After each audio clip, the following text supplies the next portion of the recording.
ചെറിയ ചെറിയ എപ്പിസോഡുകളായിട്ട് അനുഭവത്തിൻ്റെ വെളിച്ചത്തിൽ ധനത്തെക്കുറിച്ച് സംസാരിക്കും. എനിക്ക് സത്യം പറഞ്ഞാൽ ലാപ്ടോപ്പ് ഈ സംഭവങ്ങൾ ഇതൊക്കെ ഉപയോഗിച്ചിട്ടുള്ള വലിയ ഇൻട്രസ്റ്റ് ഇല്ലാത്തത് കൊണ്ട് ഞാനിതൊക്കെ ക്ലോസ് ചെയ്യണം. അടക്കട്ടെ, സംസാരിക്കും. പണം ദുരുപയോഗം ചെയ്തവനെ അതിനെ പറ്റിയിട്ട് കൂടുതൽ സംസാരിക്കാൻ പറ്റും.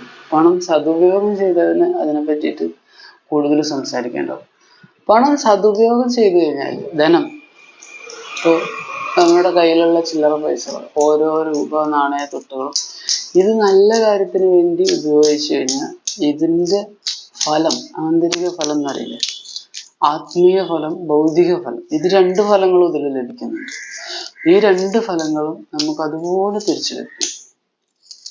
അപ്പോൾ ആത്മീയമായ കാര്യങ്ങൾക്കും നമുക്ക് പണം ഉപയോഗിക്കാം, ലൗകികമായ കാര്യങ്ങൾക്കും പണം ഉപയോഗിക്കാം. ഇത് രണ്ടും ശരിക്കും പറഞ്ഞാൽ കണക്റ്റഡ് ആണ്. ആത്മീയ ലൗകികത എന്ന് പറഞ്ഞാൽ വേറിട്ട് നിർത്താനുള്ള സംഭവമൊന്നുമല്ല.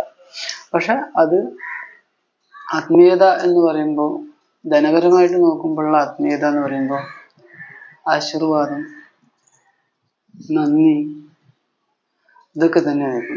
ഇതിൻ്റെ അത് ഗുണങ്ങളിൽ വരുമ്പോൾ, അതിൻ്റെ ദോഷങ്ങൾ എന്ന് വരുമ്പോൾ ശരിക്കും പറഞ്ഞു കഴിഞ്ഞാൽ ശാപം, വിഷമം,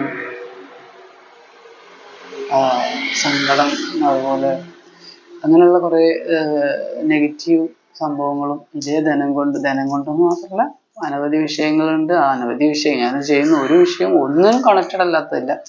നമുക്ക് എല്ലാ കണക്റ്റഡ് ആയിട്ടുള്ള വിഷയങ്ങളും കൂടെ ഒറ്റ കാര്യത്തിൽ സംസാരിക്കാനും പറ്റില്ല.